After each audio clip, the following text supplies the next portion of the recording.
예, 감사합니다. 오늘 저녁에 주님 앞에 오신 우리 모든 분들이 하나님의 풍성한 은혜가 함께하기를 바랍니다. 예, 오늘은 재림 신도의 가정 9장 금지된 결혼들 10장 권고가 요긴한 때, 그런 제목을 기초로 해서 인생의 가장 중요한 세 가지 선택, 그런 제목으로 함께 은혜를 나누겠습니다. 자, 인생은 끊임없는 선택의 순간들입니다. 그 가운데 가장 중요한 세 가지 선택이 있다고 하면 그것이 무엇일까요?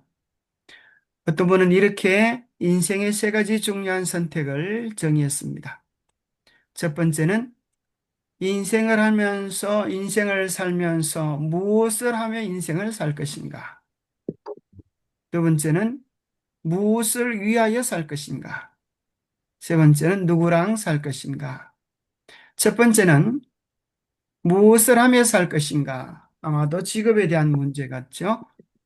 두 번째는 무엇을 위하여 어떤 가치관, 어떤 신앙관을 가지고 살 것인가? 일생을 위하여 살 것인가? 영혼을 위하여 살 것인가? 천국을 위하여 살 것인가? 이 땅을 위하여 살 것인가?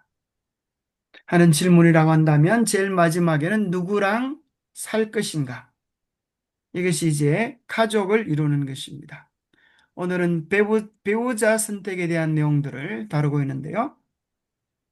2022년 한국인의 성인 남녀 5,100명을 대상으로 문화체육관광부에서 설문조사한 바에 의하면 남녀 모두가 무엇을 가장 중요하게 여기는가? 배우자에게 있어서 가장 중요한 게 성격이다. 63%가 성격이 가장 중요하다. 두 번째로는 직업, 장래성이 있어야 된다. 세 번째는 경제력이 있어야 한다. 또 가정, 환경, 외모, 기타를 꼽았습니다. 또 남녀의 비율이 약간 달랐는데요. 남자들은 성격, 또 외모에 대한 상당한 비중을 표현했다고 하면 여자분들은 성격과 더불어서 남자가 가지는 경제력, 또 가정 환경, 거기에 대하여 관심을 가졌음을 발견하게 됩니다. 자, 두 가지 장래의 이성교제의 스타일, 두 가지 스타일을 보면 하나는 I자형이 있습니다. 여러분 혹시 중고등학교 다닐 때 그런 친구들 있죠? 중고등학교 다닐 때, 아니 요즘 뭐 유치원에서도 그런 아이들 있죠? 너 나랑 결혼할래? 그렇게 해서 벌써 짝지어진 애가 있고, 또 자기 짝지가 없으면 아주 우는 그런 애들도 있어요. 엄청 빠르긴 하지만, 초등학교, 중학교, 고등학교에서 미리 짝이 결정되어져서 그것을 지속하는 I자형이 있습니다.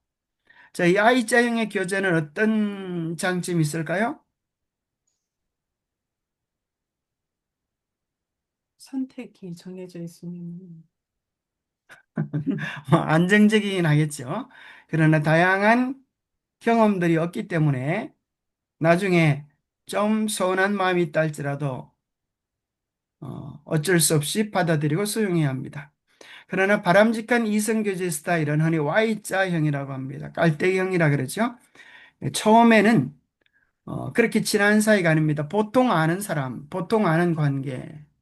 이 관계에서 점점 좁아져서 더 친한 관계로 돌입하여서 그 관계를 유지해 나가는 관계입니다.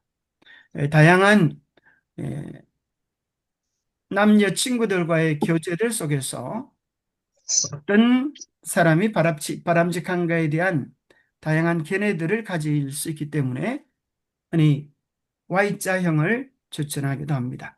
그래서 바람직한 데이터 관계가 있다고 하면 Y자형입니다.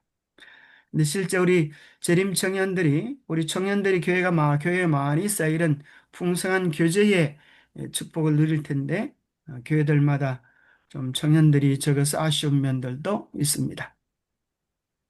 자, 오늘은 그 아름다운 교제들 가운데 솔로몬 왕에 대한 성경을 좀 생각해 볼 필요가 있겠습니다. 자, 솔로몬이 이스라엘의 왕 중에 가장 번영기의 왕이 되었습니다. 왕이 되면 어떻게 해야 할지에 대한 내용들을 신명기 17장에서 기록해 놓고 있는데요. 왕이 되면 하지 말아야 할 세 가지가 있다고 모세는 신명기를 통하여 권면해 줍니다. 한번 읽어보겠습니다. 병마를 많이 두지 말 것이요. 아내를 많이 두지 말 것이요. 은금을 많이 쌓지 말 것이니라. 성경책을 요약해서 읽어주시는데요. 예. 자, 보통 왕이 되면 어떤 마음이 있을까요? 군사력을 강하게 하여서 그 나라를 강건하게 하려고 하는 마음이 있지 않겠어요? 근데 왜 하나님은 병마를 많이 두는 것에 대하여 그렇게 하지 말라고 하셨을까요? 그 다음에 무엇보다도 그 나라가 잘 되려고 하면 은금을 많이 쌓아두는 경제력도 필요한데 하나님은 왜 그렇게 하지 말라고 하셨을까요? 하나님을 의지하고 신뢰하는 것에서 돌아설까 봐. 예, 여기 보면 그 밑에 나오죠. 이는 여호와께서 너희에게 이르시기를 너희가 이후에는 그 길로 다시 돌아가지 말 것이라. 병마들을 많이 가지면 사람들은 자기도 모르는 사이에 무엇을 의지하기 쉬워요? 병사들을 의지하기 쉽고 은금을 의지하기가 쉽기 때문입니다. 근데 사실 솔로몬은 신명기 17장에 나와 있는 하나님께서 모세를 통하여 주셨던 그 권면들을 별로 마음에 두지 않습니다. 특별히 아내를 많이 두지 말라고 하나님께서 권면해 두시는데요. 그 이유는 그의 마음이 미혹되게 하지 말 것이며 라고 권면하십니다. 아마도 솔로몬은 그는 자기 자신을 지혜롭다고 생각했을지 모르겠어요. 자기는 아무리 많은 아내들이 자기를 미혹한다 할지라도 그는 굳건한 신앙 위에 있어서 요동치 않을 것을 장담했을지 모르겠어요. 물론 그것이 어떤 측면에서, 어떤 차원에서는 가능했을지 모릅니다. 문제는 솔로몬이 항상 지혜롭지만, 항상 힘이 있지만은 않다는 것입니다. 그리고 왕이 해야 될 세 가지 일을 여기 이야기해 주고 계시는데요. 성경 전문을 한번 읽어 주실래요?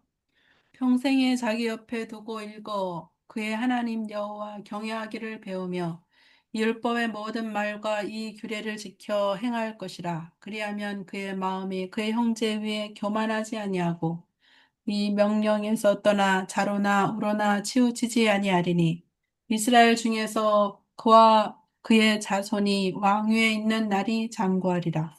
자, 여기 보면 왕이 해야 될 세 가지 중요한 일이 있는데 그 세 가지 일이 무엇입니까? 하나님의 율법을 평생 자기 옆에 두고 읽는 것이 첫 번째고 두 번째는 그것을 통하여 하나님 여호와 경외하기를 배우고 세 번째는 이 율법의 모든 말과 규례들을 지켜 행하는 것입니다. 한마디로 말하면 말씀 속에 살아가는 것이죠. 말씀을 하나님의 원칙으로 삼고 그의 삶에 적용시켜 가는 것이죠. 그리하면 그의 삶에 이루어질 세 가지 축복을 말씀하시는데 그 세 가지 복이 무엇입니까? 자손이 첫 번째는 교만하지 아니하게 되겠다. 그렇죠? 그리하면 그랬습니다. 그리하면 그의 마음이 그의 형제 위에 교만하지 아니하고 두 번째 그리하면 이 명령을 떠나 좌로나 우로나 치우치지 아니하게 되겠다. 세 번째는 이스라엘 중에서 그와 그의 자손이 왕위에 있는 날이 장구하리라. 영원토록 이스라엘이 번영할 것을 축복해 주셨습니다. 이 모든 복들은 어디에서 오는 복입니까? 말씀을 통하여 주님과 동행할 때 오는 복입니다. 마치 그것은 시편 1편에서 말하는 복과 같이요. 여호와의 율법을 즐거워하는 자는 주야로 그 율법을 주야로 묵상하는 자로다 그랬습니다. 하나님 말씀을 묵상하고 그 안에 직행할 때 시제를 쫓아 과실을 맺는 풍성함을 누릴 것을 약속해 주고 계십니다. 그런데 솔로몬이 알기는 많이 알았지만 삶에 적용시키지를 못했습니다. 솔로몬에게 있어서 아내는 몇 명이 되었을까요? 3천. 예, 솔로몬은 정략 결혼을 했습니다. 그 나라가 더욱 번영해지도록 하기 위하여 다른 여러 나라의 공주들을 자기 아내로 삼으면서 그 나라와 화친 관계 속에 들어가게 된 것입니다. 열왕기상 11장 3절의 말씀을 읽어보겠습니다. 왕은 후궁이 700명이요 첩이 300명이라. 그의 여인들이 왕의 마음을 돌려서게 하였더라. 여기 천, 보니까 총 몇 명이에요? 천. 세상에 1000명이나 되었어요. 그리고 연결되어지는 말씀은 4절에 보면 이렇게 되어 있습니다. 솔로몬의 나이가 많을 때에 그의 여인들이 그의 마음을 돌려 다른 신들을 따르게 하였으므로 왕의 마음이 그의 아버지 다윗의 마음과 같지 아니하여 그의 하나님 여호와 앞에 온전하지 못하였으니 예, 여기 이렇게 이야기하고 있어요. 두 번이나 반복되죠. 여인들이 왕의 마음을 돌아서게 하였더라. 그의 여인들이 그의 마음을 돌려 다른 신들을 따르게 하였다. 뭐 할 때요? 솔로몬의 나이가 많을 때에 그런 일이 일어났습니다. 그래서 그의 마음이 아버지 다윗의 마음 같지 아니하여 하나님 여호와를 온전히 따르지 못한 결과로 어떤 벌을 받았습니까? 안타깝게도 나라가 갈라졌어. 11장 11절에 이렇게 말씀하십니다. 여호와께서 솔로몬에게 말씀하시되 내가 이러한 일이 있었고 또 내가 내 언약과 내가 내게 명령한 법도를 지키지 아니하였으니 내가 반드시 나라를 내게서 빼앗아 내 신하에게 주리라. 자, 안타깝게도 솔로몬이 하나님 앞에 충실하지 못한 것 때문에 우리는 여기서 어떤 교훈을 받게 되는가 하면 그의 당대에는 이러한 일이 일어나지 않았지만은 그의 아들 때에 그 나라가 남북으로 나누어지는 일이 있겠다고 말씀하셨습니다. 그래서 북방 이스라엘에게는 몇 지파요? 그렇지. 열 지파. 남방 유다에게는 두 지파. 유다와 베냐민 지파가 가게 되었습니다. 이 여로보암과 르호보암 중에 솔로몬의 아들은 누구입니까? 로, 르호보암입니다. 르호보암. 유다 지역을 통치했던 르호보암이 솔로몬의 아들이죠. 솔로몬의 아들 때에 르호보암이 아버지의 잘못된 본을 따라서 교만함으로 그 나라가 남북으로 찢겨지는 비참한 처지에 빠지게 되고 나중에는 북방 이스라엘은 아시리아에 남방 유다는 바벨론에 멸망하게 됩니다. 그 모든 것들이 궁극적으로 솔로몬이 가져온 우상 숭배들이 나라의 구구를 마감하게 한 것입니다. 자, 재림 청년들에게 있어서 배우자 선택의 원칙이 있다고 하면 어떤 것들이 있을까요? 자, 이런 원칙들을 세울 수 있을 것입니다. 물론 여러분들이 지금 시집 장가 갈 일은 없겠지만 자녀들에게 혹은 또 청년들에게 권면해 줄 때에 도움이 되리라 생각합니다. 첫 번째 가장 중요한 원칙은 신앙의 일치입니다. 고린도서 6장 14절에 너희는 믿지 않는 자들과 몽의를 같이 하지 말라. 이것은 우리 재림 신도의 가정에도 가장 첫 번째로 꼽는 것입니다. 신앙의 일치. 자, 신앙만 일치하면 될까요? 두 번째로 뭘 중요할까요? 자, 뭐가 중요할까요? 신앙이 당연히 일치하고 두 번째는 뭐가 필요할까요? 내 목표. 삶의 목표. 자, 외모보다 품성이 중요합니다. 자, 우리가 생각해 봐야 될 것은 연세 많으신 우리 집사님들 중에 이런 분이 계셔요. 자기는 중매를 했는데 소개하시는 분이 이야기하기를 저 사람은 신앙이 정말 좋다고 얘기 듣고 딴 것 보지 않고 그저 신앙만 보고 나는 결혼했다. 그런 분이 계셔요. 근데 결혼하고 나서 행복했습니까? 라고 물어보면 아주 많은 갈등을 겪었다고 그래요. 그래서 어떤 차원에서 진정한 신앙은 뭐와 연결되어져야 되는가 하면 품성과 연결되어져야 합니다. 진정한 신앙은 품성의 변화를 가져옵니다. 외모보다는 품성. 사람은 외모를 보거니와 여호와는 중심을 보느니라. 그 인격, 품성의 됨됨이가 가정과 인생의 성공을 좌우합니다. 자, 세 번째는 사명에 대한 조화. 어떤 사명감을 가지고 이 가정을 단지 둘만이 알콩달콩 행복한 사랑의 둥지가 아니라 이 가정을 통하여서 하나님 나라를 확장시키고 주님께 영광을 돌리는 같은 사명을 가진 것. 또 네 번째는 가정에 대한 가치관의 일치. 다섯 번째는 기도와 기다림의 지혜. 이런 것들을 생각해 볼 수 있습니다. 참 사랑이란 무엇일까요? 여기 멋진 글이 있어 한번 소개해 드립니다. 사랑은 마주 잡은 손보다 함께 무릎 꿇는 기도 속에 자라고 두 눈 바라보는 순간보다 같은 방향을 향한 발걸음 속에 깊어진다. 하나님이 짝지어 주신 사랑은 하늘 문을 여는 믿음의 통로요. 이 땅에서 천국을 미리 누리는 축복이니 예. 사랑은 마주 잡는 손보다도 함께 무릎 꿇는 기도 속에서 하늘에 대한 사랑, 순결한 사랑이 자랍니다. 같은 방향, 그런 말 있죠. 사랑은 서로 마주 보는 게 아니라 같은 방향을 향해 함께 걸어가는 것이다. 바른 공동 목표, 천국 소망을 향하여 함께 걸어가고 그 만남이 주님에 대한 사랑, 천국에 대한 소망, 가정에 대한 행복을 더 가져올 수 있는 그런 만남이라면 얼마나 좋겠습니까? 왜냐하면 이 세상에는 너무나 가슴 아픈 일들이 많이 존재하기 때문입니다. 얼마 전에 이런 뉴스를 보셨는지 모르겠어요. 태국에서 있었던 일인데 고위급 성녀 성복 벗더니 태국은 그 나라가 불교 국가입니다.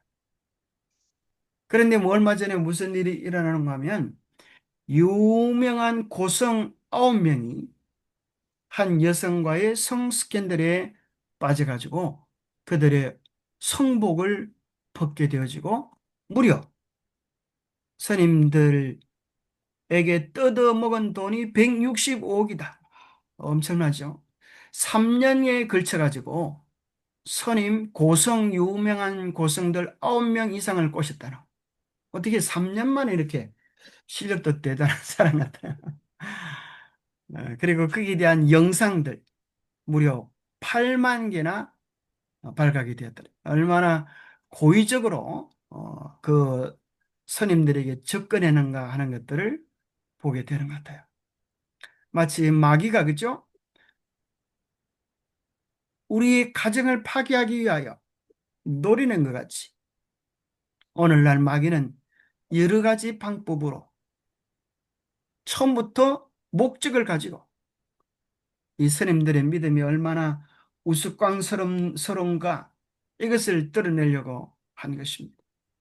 돈에 눈이 먼 한 여인의 장난을 위하여 고성들의 믿음을 자랑했던 태국 전체가 아주 나라의 부끄러움 큰 창피가 되어서 전 국가가 참 창피를 당한다는 그런 뉴스를 들었습니다. 얼마 전에는 또 이런 뉴스가 있었습니다. 익산에서 일가족 4명이 자살했는데 8살 딸과 중학생 아들마저 자녀는 무슨 죄 들끓는 분노. 최근에 뉴스 정말 충격적인 뉴스가 있었지요. 7월 20일 기사였는데요. 할아버지가 할아버지 자기 아들을 또 손주를 자기 생일 잔치에 초대했습니다. 얼마나 기쁘고 즐거운 날이에요. 근데 이 아버지가 총을 만들어 가지고 이 유튜브를 보고 인터넷을 보고 총을 만드는 방법이 어디 있다 그래요. 그렇게 해서 총을 만들어 가지고 심지어 손주가 있는데 그 앞에서 자기 아들을 향하여 총을 발사해서 아들을 죽였다는 거예요. 원인을 들어보니까 자기와 이혼한 아내와의 20년 전에 이혼한 아내와의 가정 불화 때문에 그렇게 끔찍한 짓을 저질렀다는 거죠.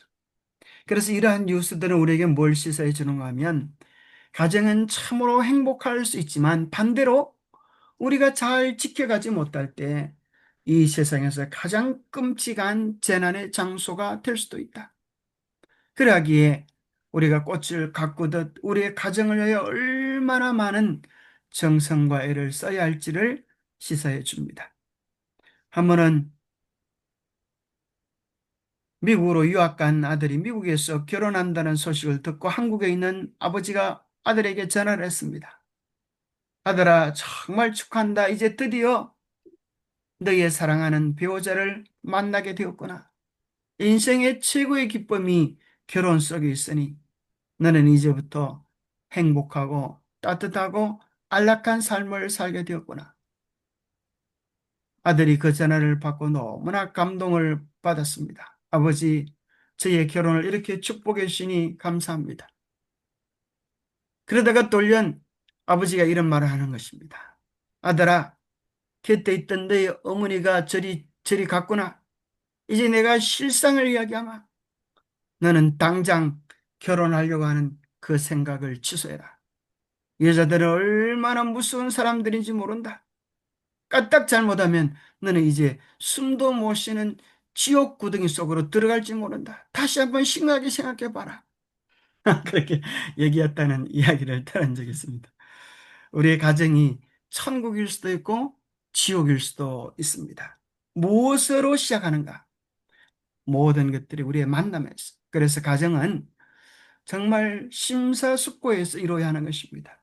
때가 되어서 그저 이루는 가정이 아니라 정말 믿음 안에서 소망 안에서 한 천국을 바라는 그런 가정이 되어야 합니다. 그런데 오늘날 많은 청춘 남녀들이 신앙 안에서 결혼한다고 하는 것에 대하여 별로 대수롭지 않게 여기는 문제에 대하여 이번 간은 아주 심각하게 이렇게 다루어주고 있습니다.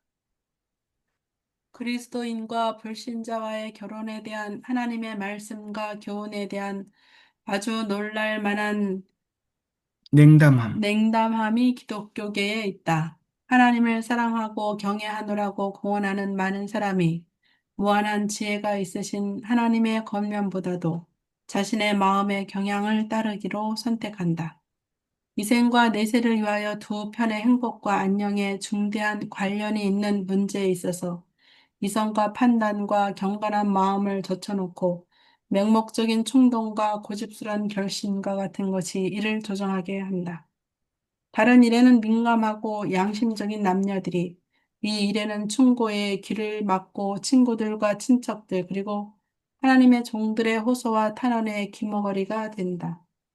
자, 참으로 중요한 문제를 다루고 있습니다. 그리스도인이 불신자와 결혼하는 것에 대하여 그렇게 심각하게 문제로 여기지 않다는 것입니다. 그저 둘이 사랑만 하면 되는 게 아닌가. 세상에 이 사람보다 더 좋은 사람이 없다. 그래서 사랑에 빠진 청춘 남녀들은 귀머거리가 된다는 거예요. 친구, 친척, 교회의 지도자들이 아무리 호소를 해도 마음속에 그 소리가 들어가지 않은 것입니다. 언제 그 사실을 깨닫게 될까요? 결혼하고 나서 이제 가정 속에서 정말 다른 신앙이 가져오는 고통과 아픔을 경험하게 될 때, 그들은 그제서 그때 들려주었던 충고가 귀에 들려지면서 왜 그때 나에게 좀 더 적극적으로 그 사실을 알려주지 않았느냐고 원망하고 한탄할 수 있는 것입니다. 오늘 정언의 말씀들은 그 사실에 대하여 분명하게 이야기해 주고 있습니다. 자, 한번 읽어주세요. 경고와 경계의 표현은 주제 넘은 간섭으로 여겨지고 충고를 할 만한 성실한 친구들은 원수로 취급된다. 이 모든 것은 사단이 원하는 바이다. 사탄이 그의 마력으로 사람의 심령을 얽어매면 사람은 매혹되고 정신이 빠져버린다. 이성은 욕망의 목에 매인 자제의 고삐를 푼다. 그리하여 너무 늦게 거기에 속은 사람이 불행과 노예의 생활에서 깨어나기까지 거룩하지 못한 정욕이 지배한다. 이것은 상상으로 그린 장면이 아니라 사실들에 대한 자상한 설명이다. 하나님께서 명백히 금지하신 그런 연합을 할 때에는 하나님의 윤허를 받을 수 없다. 우리가 분명히 기억해야 합니다. 청춘 남녀의 바람직하지 않는 교제는 모든 것들을 파괴하는 아픔을 가져옵니다. 사탄은 어리로 하여금 젊은 청춘 남녀들이 로맨스라고 하는 중병에 걸려 그들의 신앙을 잃고 방황하도록 만들어 버립니다. 우리가 분명히 기억해야 될 것은 사랑은 감정이 아니라 원칙이다. 그러기에 우리의 자녀들에게 그들이 이러한 거짓된 사랑 속에 빠지기 전에 바른 신앙적 원칙에 대하여 바르게 교육해 줄 필요가 있습니다. 하나님의 분명한 뜻이 이렇게 나타나 있습니다. 너희는 믿지 않는 자와 멍에를 같이 하지 말라. 의와 불법이 어찌 함께하며 빛과 어두움이 어찌 사귀며 그리스도와 벨리알이 어찌 조화되며 믿는 자와 믿지 않는 자가 어찌 상관하며 하나님의 성전과 우상이 어찌 일치가 되리요. 우리는 살아계신 하나님의 성전이라. 이와 같이 하나님께서 가라사대 내가 너희 가운데 거하며 두루 행하여 나는 저희 하나님이 되고 저희는 나의 백성이 되리라 하셨느니라. 그러므로 주께서 말씀하시기를 너희는 저희 중에서 나와서 따로 있고 부정한 것을 만지지 말라. 내가 너희를 영접하여 너희에게 아버지가 되고 너희는 내게 자녀가 되리라. 전능하신 주의 말씀이니라 하셨느니라고 기록하였다. 절대 요동할 수 없는 분명한 원칙을 이렇게 말씀해 주고 계시는 것입니다. 자, 2번 문제입니다. 오늘날 세상에서 이루어지는 수많은 부당한 결합에 하나님의 저주가 내린다. 만일 성경이 이 문제를 막연하고 불분명한 빛 속에 방치해 두었다면 많은 청년들이 서로의 애정을 추구하는 방식은 변명할 수 있었을 것이다. 그러나 성경의 요구는 불완전한 명령이 아니다. 그 명령들은 완전히 순결한 생각과 말과 행위를 요구한다. 우리는 하나님의 말씀이 발에 빛이 되어 아무도 그 의무를 행하는 길에서 그릇될 필요가 없는 것을 인하여 하나님께 감사할 것이다. 우리는 하나님의 뜻에 대하여 조금도 헷갈릴 필요가 없습니다. 왜냐하면 너무나 명확하기 때문입니다. 하나님께서 원하시는 길을 걸어가는 것은 때로 우리의 마음에 들지 않을 수도 있지만 그 결과는 이 생의 행복뿐 아니라 그들의 자녀 후손 영혼과 관계된 중대한 문제임을 기억해야 할 것입니다. 본문 속에서 솔로몬에 대한 예를 이렇게 들고 있습니다. 솔로몬이 애굽 왕 바로로 더불어 인연을 맺어 그 딸을 취하여 데려다가 다윗성에 두고 한 기록을 보아 원수가 이 노력에서 성공하였음을 알 수 있다. 이방과 동맹을 맺고 우상을 숭배하는 공주로 더불어 결혼하므로 맹약을 보증하는 중에 솔로몬은 하나님께서 당신의 백성의 순수성을 유지하기 위하여 제정하셨던 그 지혜 있는 규정들은 신속히 무시하였다. 그 애굽인 아내가 개종할 것이라고 한 희망은 한낱 죄에 대한 나약한 구실에 불과하였다. 다른 민족들로부터 떠나 있으리라는 직접적인 명령을 배반하고 왕은 자신의 힘을 물질의 힘에 연합시켰다. 솔로몬 왕의 하나님의 원칙 말씀에 대한 불순종이 그의 후손들에게도 그의 인생뿐 아니라 그의 후손들에게도 지대한 영향을 미쳤습니다. 3번입니다. 그리스도인이라고 공언하는 많은 사람이 자신의 가마로 그릇 행하는 이들에게 유익을 끼칠 수 있으므로 경건하지 못한 이들과 연합해도 괜찮다고 솔로몬과 같은 생각을 한다.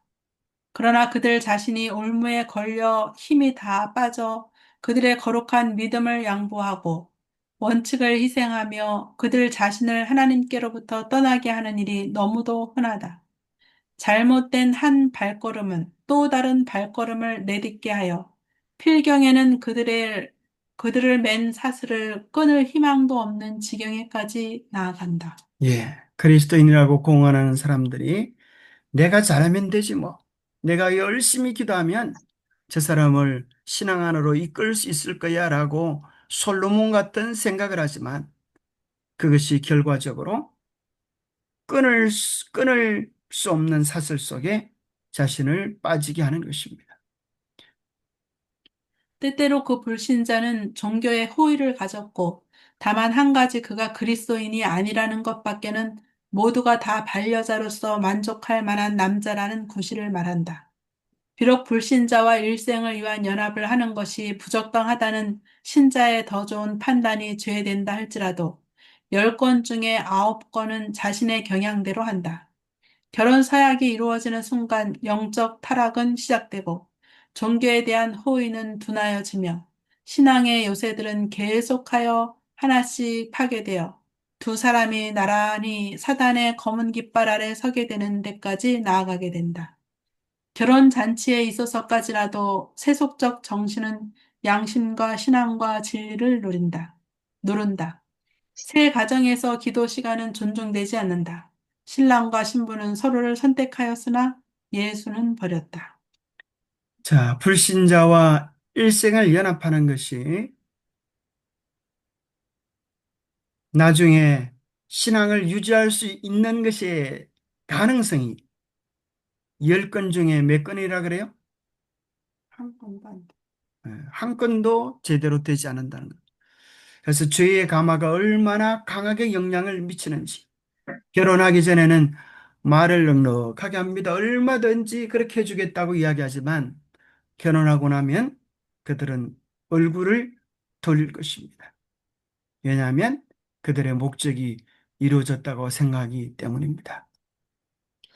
믿지 않는 자는 아마 처음에는 그 새로운 관계에 대하여 반대를 보이지 않을지도 모르나 성경 진리의 주제가 제시되어 주의와 고려를 촉구할 때에는 그대는 내가 어떠한 사람인 것을 알고 나와 결혼한 것이 아닌가?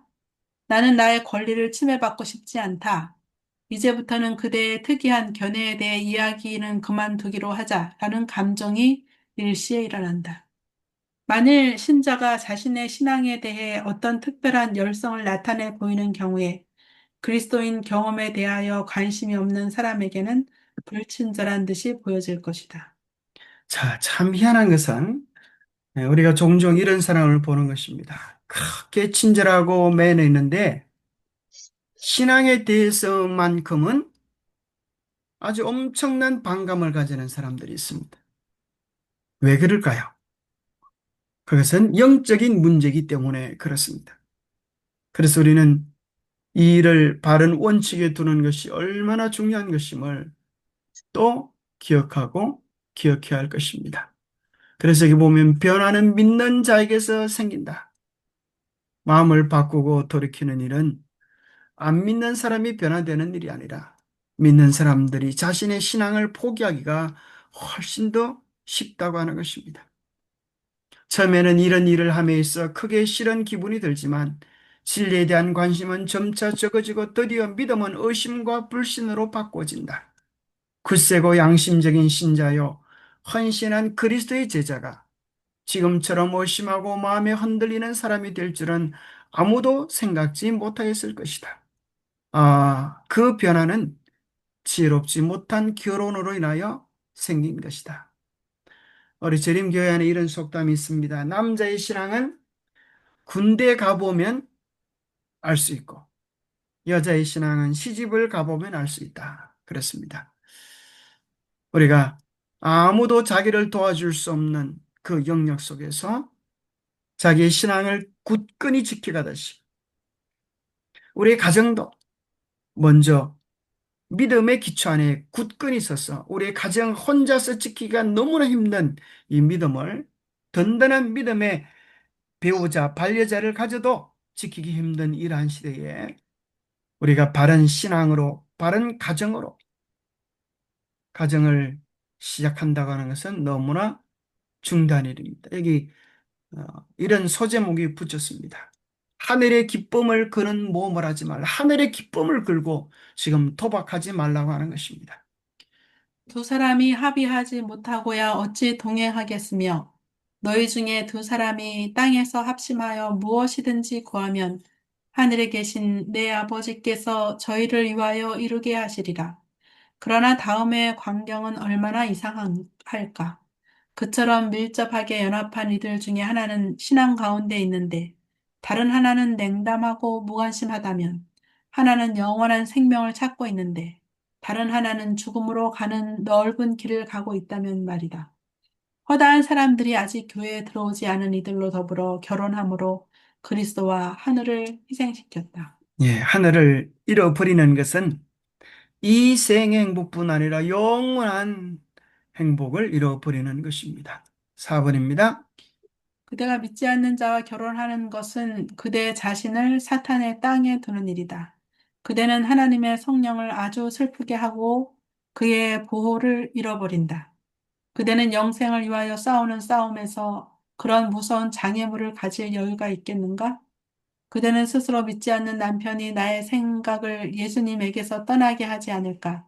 그는 하나님을 사랑하기보다 연락을 더욱 사랑하는 사람인데 그가 과연 자신이 즐기는 일들을 가지고 나로 즐기게 하지 않을까? 하고 물어보라. 영생으로 가는 길은 가파르고 험하다.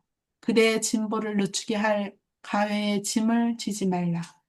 예, 세상의 마지막 때가 되면 될수록 하나님의 사람들은 더 하나님의 열매를 익어가고 세상의 사람들은 더 세상의 쾌락에 몰두하게 될 것입니다. 그 간격은 너무나 클 것입니다. 하나는 천국이요, 하나는 멸망입니다.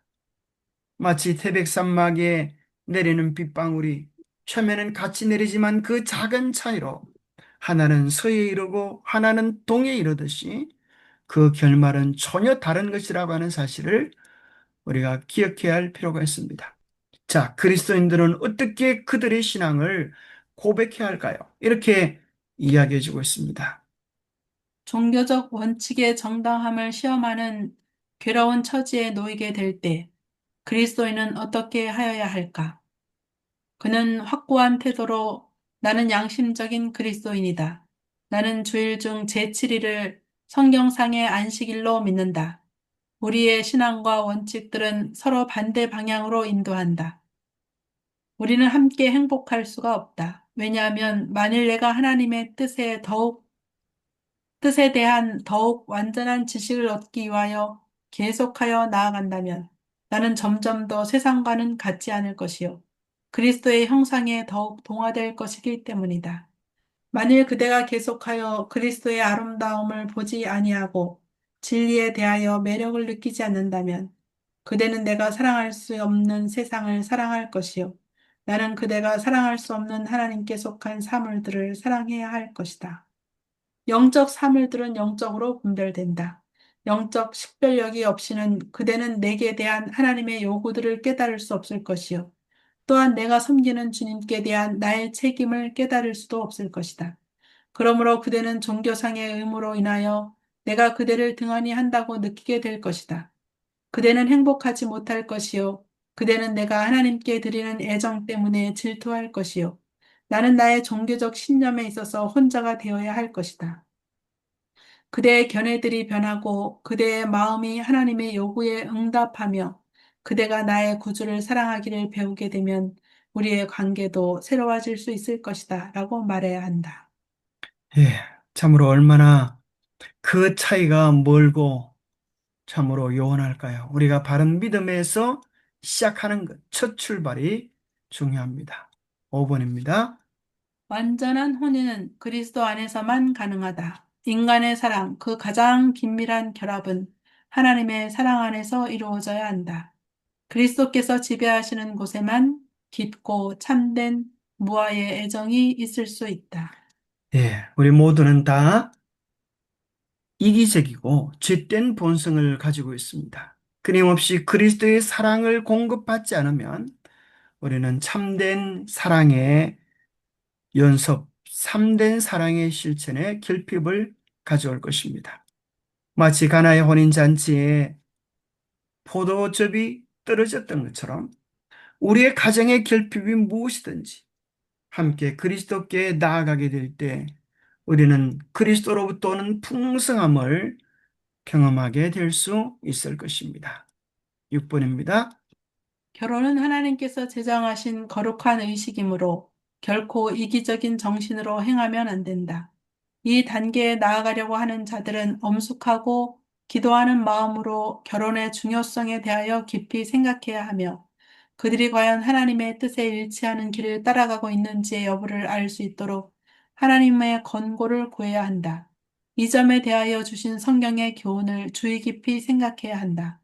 하늘은 성경에 주어진 지시에 일치하고자 열망하는 마음으로 성립된 결혼을 기쁨으로 주시한다.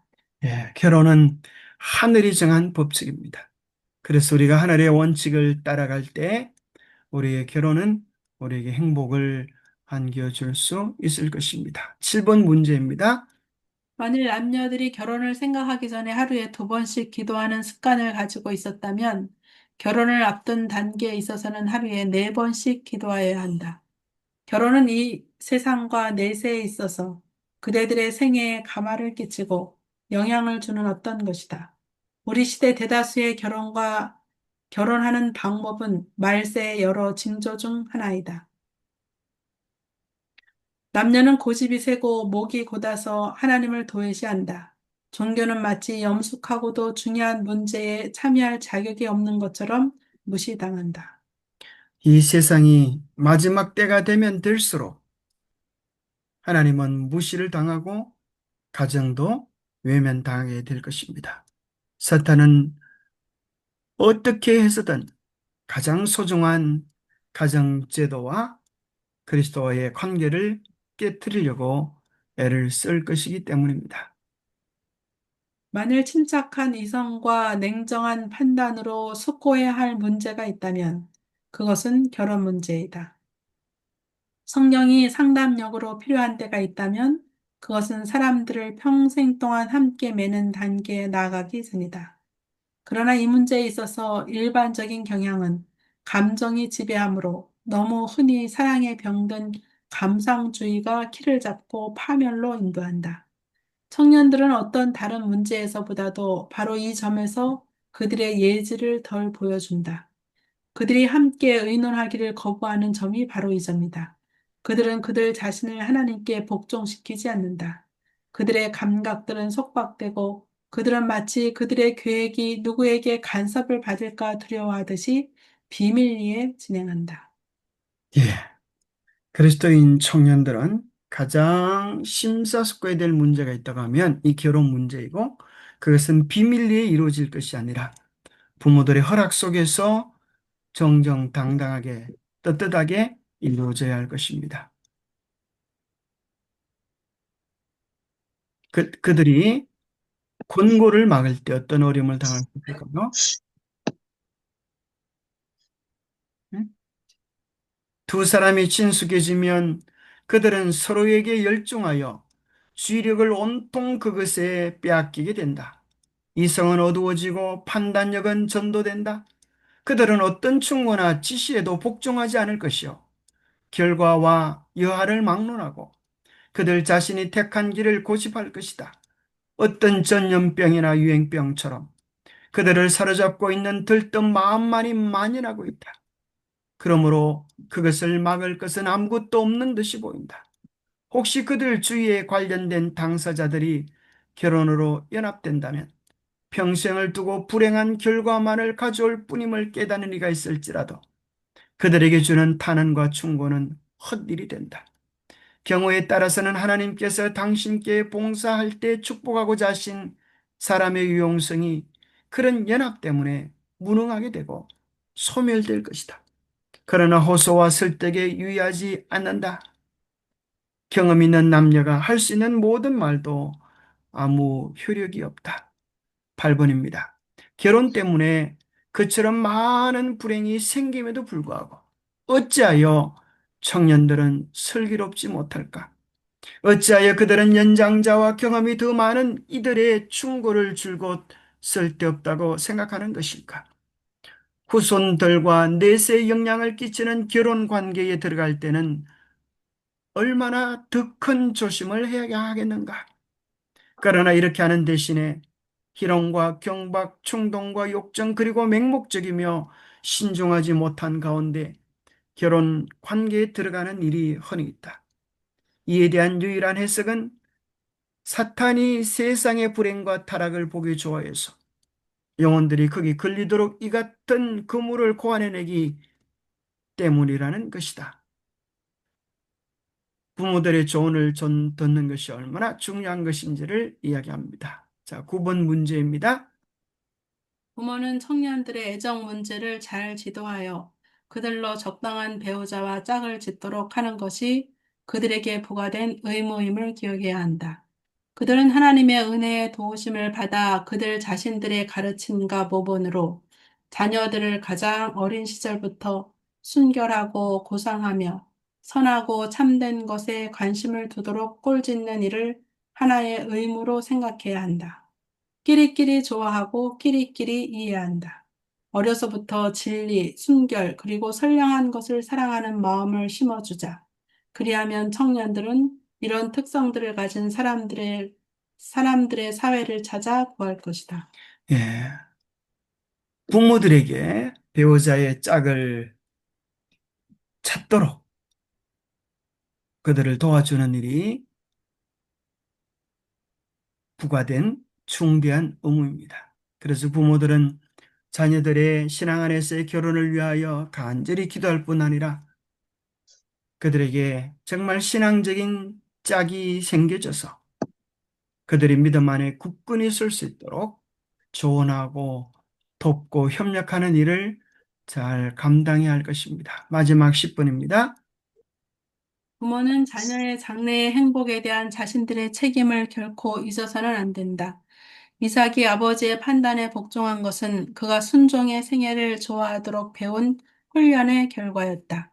이삭은 장차 그를 통하여 세상이 축복을 받을 허락의 후사가 되는 일로 하나님께 크게 높임을 받았다. 그의 나이 40세임에도 불구하고 그는 자기의 아내를 택하기 위하여 경험이 있고 하나님을 두려워하는 자기의 종을 임명한 그의 아버지의 판단을 달게 받았다. 이삭이 리브가를 인도하여 모친 사라의 장막으로 들이고 그를 취하여 아내를 삼고 사랑하였으니 이삭이 모친 상사 후에 위로를 얻었더라 하였다. 예, 감사합니다. 이 세상에서 가장 아름다운 것은 그리스도의 정신과 사랑이 실천되어지는 믿음의 가정입니다. 그러나 불신자와의 만남은 그 가장 아름다운 축복을 누리지 못하도록 사단이 주입시키는 간사한 계획들인 것입니다. 우리 가정이 신앙 안에 더 견고하게 있어서 이 신앙을 유산으로 물려주고 정말 온 가족들이 천국에서 만날 수 있는 신앙이 되어야 하지 않겠습니까? 우리 얼마 전에 성장하님 가정이 그죠? 40여 명이 되는데 다 믿음 안에 있다고 하는 것이 정말 얼마나 부럽고 아름다운 모습입니까? 우리의 모든 자녀들이 믿음 안에 있어서 하나님께 영광을 돌릴 수 있는 믿음의 가정이 되도록 우리가 더 많이 기도하고 수고하고 애를 써야 하겠습니다. 기도하겠습니다. 하나님 아버지, 우리에게 참으로 소중한 하늘의 선물 자녀들을 주시고 가정을 주셨음을 감사합니다. 하나님께서 영광 받으실 수 있도록 우리의 자녀들을 믿음 안에서 잘 양육하고 이들의 장래에도 주님 안에서 합당한 배우자를 허락해 주셔서 이 아름다운 신앙을 유지하고 천국에 합당한 하늘 백성들로 자랄 수 있도록 축복하여 주시옵소서. 마지막 때 막에는 할 수만 있으면 당신의 백성들의 행복을 깨뜨리고자 안식일을 깨뜨리고 가정제도를 깨뜨리고 우리의 마음을 고통과 아픔에 두기 위하여 불신자들과의 결혼을 주선하고 있습니다.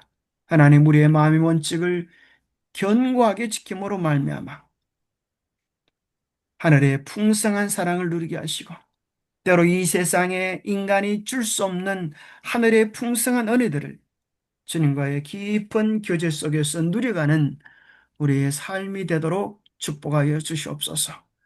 인생은 잠깐이지만 하늘은 영원한다고 하는 이 중요한 원칙을 우리로 잊지 않게 도와주셔서 하늘에 합당한 백성들로 살아갈 수 있도록 우리 모두를 축복해 주시옵기를 우리 주 예수 그리스도 이름 머지하여 간절히 간구하옵나이다. 음. 아멘.